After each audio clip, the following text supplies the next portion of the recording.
Madame, Monsieur, bonsoir et bienvenue à cette principale édition d'information sur votre télévision préférée. En ouverture, Sa Majesté Mohamed VI et le chef de l'État Ali Bongo Ondimba ont marqué de leur présence au Forum économique Maroc-Gabon tenu ce vendredi en Ngondji, au nord de Libreville. Rencontre entre hommes d'affaires de deux États au cours de laquelle plusieurs accords ont été signés. Retrouvons nos confrères de la presse présidentielle.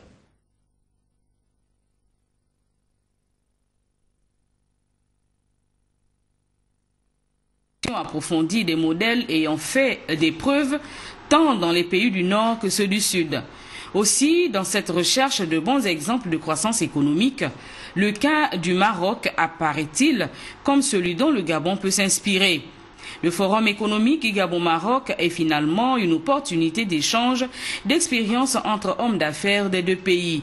Une véritable convergence et une complémentarité afin que ce partenariat pour la construction d'une Afrique forte soit agissant. La présence du numéro 1 gabonais et du roi du Maroc à ses assises démontre à suffisance leur volonté à asseoir une coopération sud-sud basée sur le partage et la solidarité. Le Maroc, ayant pris de l'avance, peut effectivement faire bénéficier le Gabon de son expérience. Déjà, les thématiques développées au cours de ce forum nous renvoient systématiquement aux piliers Gabon vert, Gabon industriel, Gabon des services. Ce qui, de facto, est profitable aux hommes d'affaires gabonais, étant donné que l'expertise marocaine est bien avérée dans les domaines de l'agriculture, de l'agro-industrie, de l'énergie, des mines, du tourisme, de l'éducation, de l'économie numérique, etc.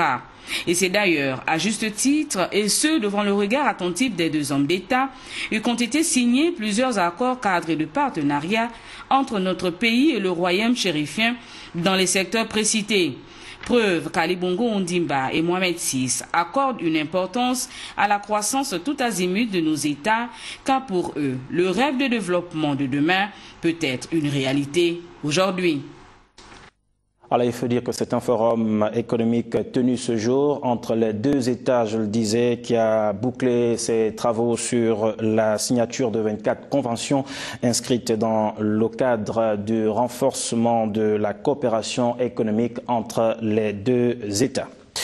Après le forum économique, le chef de l'État et le roi Mohamed VI se sont rendus à Ovendo, banlieue de Libreville, la capitale gabonaise. Les deux personnalités ont visité le site de construction de la nouvelle cimenterie du Gabon. Grâce au jeu de la concurrence, le projet de la CIMAF Gabon devrait permettre de tirer vers le bas prix du ciment dans le pays. Retrouvons nos confrères de la presse présidentielle. Commune d'Ovendo, vendredi 7 mars 2013. Nous sommes au troisième jour de la visite du roi du Maroc à Libreville. Sur ce site, assurément, se construit l'un des symboles les plus marquants de la coopération gabono-marocaine, la nouvelle cimenterie du Gabon. En compagnie de son illustre hôte, le chef de l'État arrive sur les lieux. La première pierre de la filiale gabonaise des Ciments d'Afrique a été posée ici, le 13 juin 2013. Le projet, sa première phase est maintenant terminée du renforcement du sol et l'aménagement du terrain. Et donc aujourd'hui, il y a la phase montage qui va démarrer pour que le projet en général, il prend 18 mois. Donc les premiers travaux de terrassement de pieux sont terminés. Donc là, on va passer à la phase montage pour que nous puissions, dans 12 mois, commencer la production des 500 premières 1000 tonnes de ciment. De capitaux marocains, la nouvelle unité de production du ciment poursuit son œuvre de construction. Aujourd'hui, au plus près du projet, le président Ali Bongo Ondimba et le roi du Maroc s'en rendent compte, évidemment. C'est quelle superficie maintenant, tout ce que vous avez fait? Alors la superficie de l'ensemble, c'est construit et non construit. 5 hectares de terrain. Le terrain, c'est 5 hectares. 5 hectares de terrain. Et est-ce que comme celle d'Abidjan, vous pourrez l'agrandir par la suite? C'est prévu, vous avez l'endroit. Alors on a laissé là, si vous voyez. C'est ça que vous allez rajouter en principe. On rajoute cette ligne là. Cette ligne là où il y a l'atelier de broyage, le silo. Le silo et un deuxième broyeur. Pour donner la capacité. Tout de suite, le broyeur et les silos, on a les autres silos. Voilà, et au 15 de petits ateliers qui préparent, c'est ce qu'on appelle les dosages, pour pouvoir alimenter le broyeur. Donc c'est de 3, 4, 5 qu'on peut augmenter pour dédoubler la capacité. Du rêve de la maquette à la réalité du projet, comme un symbole ici se dressent ces deux personnages, Mohamed VI et Ali Bongo Ondimba. Symbole de la volonté de la foi en cet investissement commun, maillon essentiel de la mise en œuvre du processus Gabon émergent. Aujourd'hui encore, en cette journée particulière, Gabonais et Marocains de la CIMAF réitèrent leur soutien en cœur, en direction du roi et du président Ali Bongo Ondimba.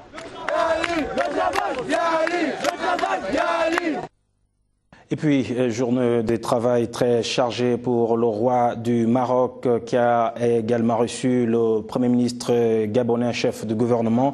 L'entretien avec le professeur Daniel Onando était l'opportunité de revisiter la coopération entre les deux pays. Retrouvons à nouveau nos confrères de la presse présidentielle.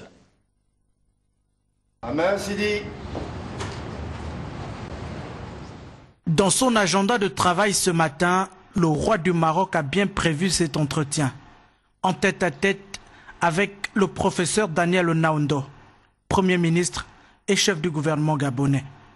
L'échange du salon marocain a permis de revisiter l'axe Libreville-Rabat, un partenariat intense et multiforme que les dirigeants des deux pays entendent porter encore plus haut dans l'intérêt des peuples gabonais et marocains. Sa Majesté vient de me recevoir pendant un long moment. Nous avons parlé des rapports bilatéraux entre le Gabon et le Maroc. Vous savez qu'au niveau de la coopération entre les deux pays, la coopération est tellement excellente entre les deux hommes d'État. Donc il faudrait mettre la coopération économique au même niveau. Nous avons fait le tour de la coopération bilatérale entre le Gabon et le Maroc. Le roi est disposé à aider le Gabon dans tous les domaines économiques. Je crois que c'est ça le plus important. C'était un entretien très ouvert, un entretien, on ne dirait pas qu'on travaille avec le roi. Vous savez que c'est un homme d'esprit moderne, d'esprit jeune, dont j'ai été vraiment honoré de pouvoir être conseiller sur les tâches qui sont les miennes au niveau politique et de pouvoir tirer le maximum de l'expérience du roi. Vieille de plus de 4 décennies, la coopération gabono-marocaine s'étoffe et se consolide au fil des ans et des actes de coopération. Cette visite bilatérale, la seconde du roi Mohamed VI au Gabon depuis l'année 2009, s'inscrit bien dans cette lignée. Activité au palais présidentiel, le président de la République, chef de l'État, Ali Bongo Ondimba, s'est entretenu avec le président directeur général du groupe Eramet. Au menu de l'échange, les activités du groupe au Gabon. Retrouvons nos confrères de la presse présidentielle. Le président directeur général du groupe Eramet, Patrick Buffet, a profité de cet échange avec le président de la République, chef de l'État Ali Bongo Ondimba, pour faire un tour d'horizon complet des activités menées par le groupe Eramet au Gabon. Il a aussi saisi cette opportunité pour lui annoncer l'ouverture très prochaine du complexe métallurgique de Moanda.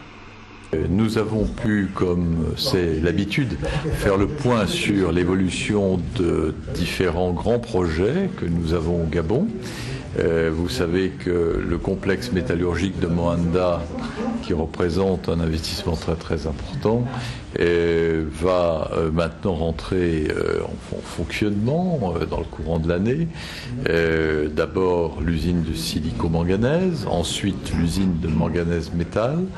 Nous avons le projet et la réalisation d'une école des mines et de la métallurgie à Moanda.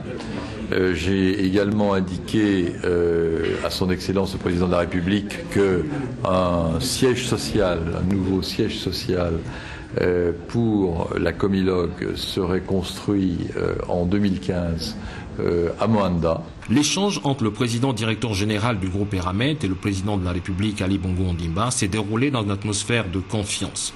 Patrick Buffet a également annoncé les ambitions du groupe pour participer au développement du Gabon.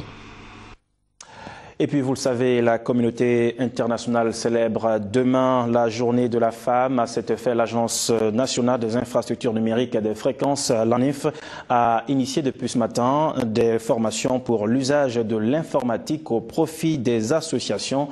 Des femmes essentiellement ont été répertoriées. Ces rencontres sont inscrites dans le cadre de cette journée. Le thème choisi est « Femmes toutes égales face à l'outil informatique ». Nous y reviendrons au cours de nos prochaines éditions d'information. La capitale Libreville abrite du 15 au 14 mars prochain à l'Institut français un forum sur les projets associatifs. L'initiative est des jeunes Gabonais de la société civile dont l'ambition est de mettre sur pied une plateforme d'échange sur les questions associatives. L'ambassade de France au Gabon et certains départements ministériels de notre pays soutiennent ces premières assises. Guy-Carl Boukonamungala sur l'image de Didier Lignongo. Avec pour thème principal quel partenariat pour une solidarité de proximité, le Forum des projets associatifs du Gabon, dont les assises sont prévues les 14 et 15 mars prochains à l'Institut français, vont offrir l'opportunité aux acteurs de la société civile de notre pays de mieux cerner les mécanismes de financement de leurs différents projets. Ce forum rassemble une trentaine d'associations présentes par des stands qui seront représentés ici et puis présentera aussi une série de 4 tables rondes sur les thématiques du monde associatif. Pourquoi ce forum? Tout simplement parce que nous voulons forte qui sera capable de proposer des projets innovants et parfaitement adaptés aux bénéficiaires. C'est pourquoi ce forum aura 2 principaux temps forts. D'abord les stands à l'extérieur parce que les associations et ONG vont montrer ce dont elles sont capables et l'autre temps fort ce sera les conférences débats parce que les associations et ONG vont pouvoir bénéficier de la meilleure information possible sur les différents types et sources de financement présents en République gabonaise. L'ambassade de France et l'Institut français accompagnent techniquement et financièrement le dit forum. Le montant global mobilisé par l'ensemble des partenaires s'élèverait à 10 millions de francs CFA. Un montant important certes, mais qui permettra de couvrir toutes les activités retenues. C'est pas beaucoup d'argent, ça permet de communiquer, ça permet d'échanger, ça permet de louer les stands, ça permet de payer et de soutenir les différents intervenants et surtout tout ce qui est support de communication pour les stands. La présence des jeunes artistes gabonais lors du prochain forum est loin d'être une simple vue de l'esprit. Ils ont été choisis pour véhiculer un certain nombre de messages au grand public. Un enfant représente l'avenir de demain. Ça ne l'oublie jamais. J'encourage beaucoup ces jeunes parce qu'ils sont plus dans la sensibilisation et luttent pour la cause de l'enfant et du jeune. C'est encore des bébés que nous devons encourager parce que je pense que c'est eux qui vont prendre la relève demain. En tout cas, le rendez-vous a été pris dans une semaine. De la culture, cette visite du ministre en charge de ce département, Ida Riteno Asunoué, dans 2 administrations placées sous sa tutelle, notamment le Bureau gabonais des droits d'auteur et l'Agence nationale de promotion artistique et des arts. Là-bas, elle a pu s'enquérir des conditions de travail de ses administrés. Jules Esdras Moulolo. Après l'École nationale d'art et manufacture et le centre de lecture et d'animation culturelle de Ntoum, en passant par les cases d'écoute, le tour est venu ce vendredi 7 mars au Bureau gabonais des droits d'auteur et droits voisins, le Bugada, et à l'Agence nationale de promotion artistique et culturelle ANPAC de recevoir le nouveau chef du département de la culture et l'ensemble de ses collaborateurs. La visite d'Ida Riteno Asunoué s'inscrit dans le cadre de la prise de contact avec son personnel, mais aussi une visite des administrations placées sous tutelle. Sur le terrain, le ministre de la Culture a pu faire l'état des lieux et constater de visu les conditions de travail de ses administrés. Le spectacle est désolant. Il est désolant, mais il n'est pas désespéré. Je pense que nous sommes, nous, culture, art et éducation civique, nous sommes œuvre de l'esprit, nous devons être inventifs, nous devons être créatifs. et trouver les moyens pour sortir nos artistes de la précarité. Il faudra que nous puissions, tout en attendant beaucoup du budget de l'État, essayer de nous inspirer des exemples des autres pays pour faire en sorte que la culture puisse avoir un autre visage, un visage reluisant, un visage riche, et nous débarrasser de ce masque de désespoir et de deuil. Au long de son périple, le locataire de l'immeuble de la place des Fêtes de Libreville a réaffirmé sa volonté de voir la culture gabonaise hissée au hit parade des cultures étrangères qui influent sur le psychisme des Gabonais. Ce que j'attends de mes collaborateurs, au-delà de arguer qu'on n'a pas de moyens financiers, c'est déjà de définir proprement leur mission. Mettre dans le cadre de termes de référence les difficultés auxquelles elles sont confrontées pour pouvoir accomplir ces missions, mettre de façon claire les retombées inhérentes à leur mission dans le cadre de la lutte contre la précarité et dans le cadre de la promotion de la culture et des arts. Et par la suite, nous allons engager une série de démarches, tout azimut avec des partenaires au développement, pour faire en sorte que nous puissions avoir un accompagnement et résoudre petit à petit, au plus vite, pourquoi pas, les problèmes qui sont les nôtres. Plusieurs séances de travail sont donc prévues au cabinet du ministre dans les jours à venir afin d'élaborer un document stratégique comportant un état de lieu de l'ensemble des administrations visitées avec quelques pistes de solutions. Document qui sera soumis au Conseil des ministres puis aux partenaires sociaux. Et puis, c'est demain que sur le chapiteau du jardin botanique de Libreville que le groupe Cassav se produira. Les membres sont tous à Libreville pour un concert live à l'initiative d'une maison de production Direct Pro. Nous y reviendrons au cours de nos prochaines éditions d'information. Parlons politique. Les acteurs chargés d'organiser les prochaines élections locales partielles étaient à l'école hier dans un hôtel de la place. Pendant près de 2 heures, ils ont suivi des enseignements sur les textes électoraux en République gabonaise. Les détails dans ce reportage de Guy Karel Boukonamongala sur les images de Raoul Awanto.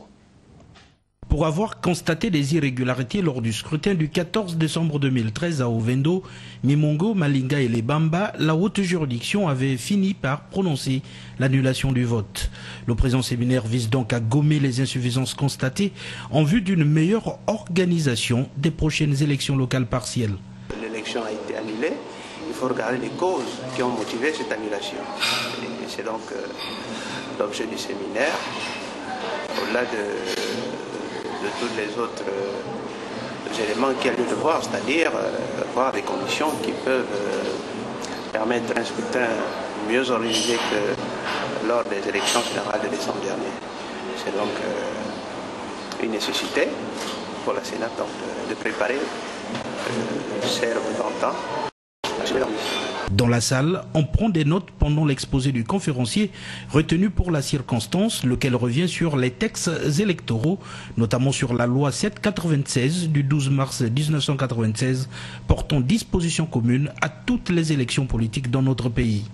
Nous allons revisiter ces questions. Les cas d'éligibilité, d'inéligibilité et d'incompatibilité.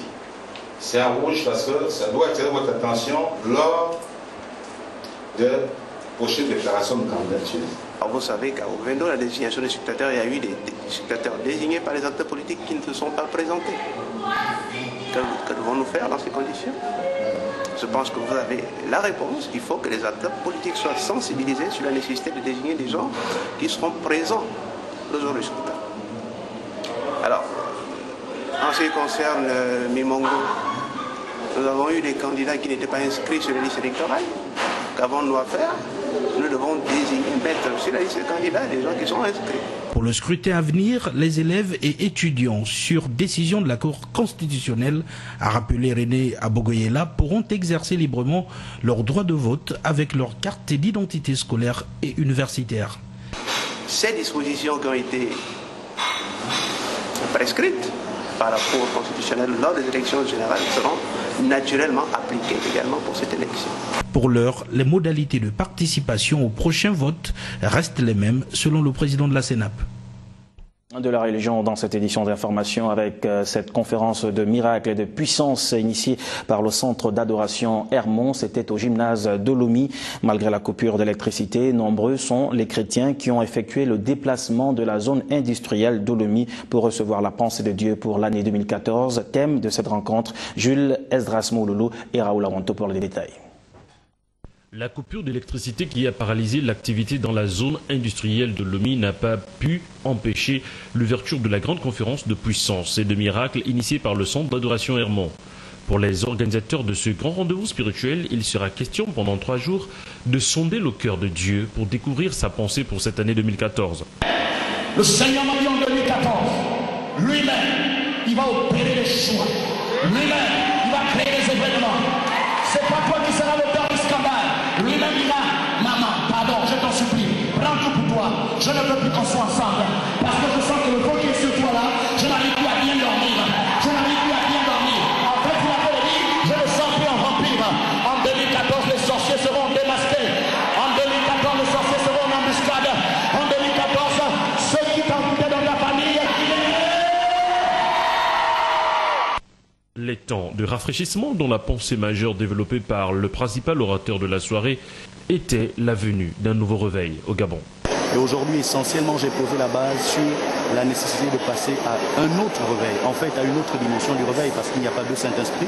Le même Saint-Esprit qui a lancé le réveil des années 80, c'est le même qui est en train de lancer cette autre vague du réveil, avec la particularité que nous voulons d'une église qui soit à l'identique de celle des apôtres, où nous voyons le Saint-Esprit qui descend, Dieu suscite des leaders, Dieu suscite un élan de solidarité et d'unité. Les gens sont consacrés à la prière et s'attachent à la parole. Et il y a vraiment ce qu'on appelle un soutien des plus forts envers les plus faibles. C'est autour en fait de cette notion du surnaturel, mais qui allie aussi le quotidien que nous avons parlé ce soir, que les gens comprennent que Dieu seul est juge. On n'a pas besoin de condamner ni d'accuser qui que ce soit, même si on observe quelques manquements. C'est à Dieu que revient le jugement. Mais nous avons le devoir de prier et d'aimer ceux qui sont autour de nous. Cette conférence se poursuivra jusqu'au samedi 8 mars prochain avec l'intervention de plusieurs orateurs, notamment ceux venus de la Côte d'Ivoire. C'était l'essentiel de l'actualité de ce vendredi 7 mars. Bonne suite de programme. Merci à vous qui nous avez suivis du côté de Port-Gentil dans l'Ogoué maritime. Je vous retrouve demain lorsqu'il sera 13h.